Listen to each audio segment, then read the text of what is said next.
Crow crane pose, Bakasana, is an arm balancing asana. Performing the asana. Starting position, low squat, heels to the rear toward the floor or slightly in the air. Inhale, and while exhaling, tilt the trunk forward between the legs. Tighten the thighs and keep them close to the trunk.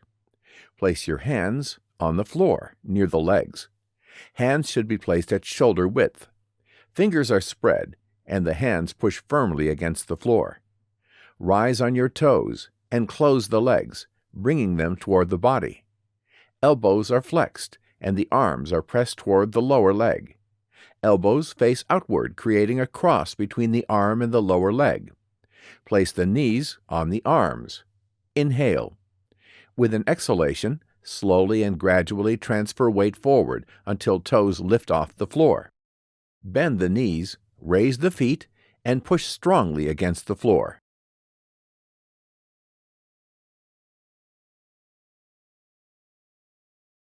Anatomical analysis. Lengthening, gluteus maximus, lumbar extensors, quadriceps femoris.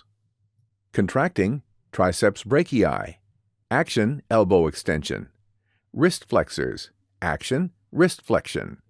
Deltoid, anterior. Action, shoulder flexion. Serratus anterior. Action, scapular protraction. Hip adductors. Action, hip adduction. Hamstrings. Action, knee flexion. Common problem: sensitivity and pain caused by overload on the wrist bones due to limitations in range of wrist extension movement. A 90-degree extension angle in the wrist is needed when bearing vertical weight on the hands. If exercisers do not have sufficient range of motion, any attempt to force these positions may result in injury. Hence, before performing the position, it is important to ensure the practitioner is able to reach this 90 degrees angle in terms of movement potential. There is one simple practical assessment we can use in order to evaluate the specific movement range. 1.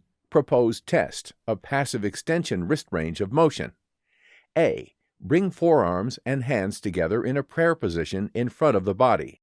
B. Open the elbows sideways and lower the hands down in front of your body until the palms of the hands begin to move away from each other. If the result is a 90 degrees angle between the hands and the forearms without the palms separated, the passive range of motion is sufficient. However, if the palms of the hands start to separate from each other before reaching a 90 degrees angle, the passive range of the wrist extension motion is limited for performing this pose and may injure the base of the palms due to overload pressure. In this condition, it would be essential to use adaptations and practice dedicated preparatory exercises that will prepare the movement foundations for bearing weight on the wrists. Common problem: weakness in the shoulder girdle and the elbow extensors, creating difficulty in straightening the elbows and bearing the body weight on the hands. Solution: 1. Place the head on a padded surface on the floor between the hands. The head is supported and stabilizes the position. This also provides a feeling of security. It is important to adjust the exact height of the support to the head placement. If the height is too low, the head will not get the needed support, and if the surface is too high, the neck will be compressed. 2. Elevate the feet on a block. Elevating the feet helps to reach the position and place the legs on the arms. Common problem: rigidity in the lower back and hip joints, insufficient range to reach the position. Solution: preparatory exercises to soften the lumbar vertebrae area and stretch the lumbar extensors, focusing on elongating the lower back muscles.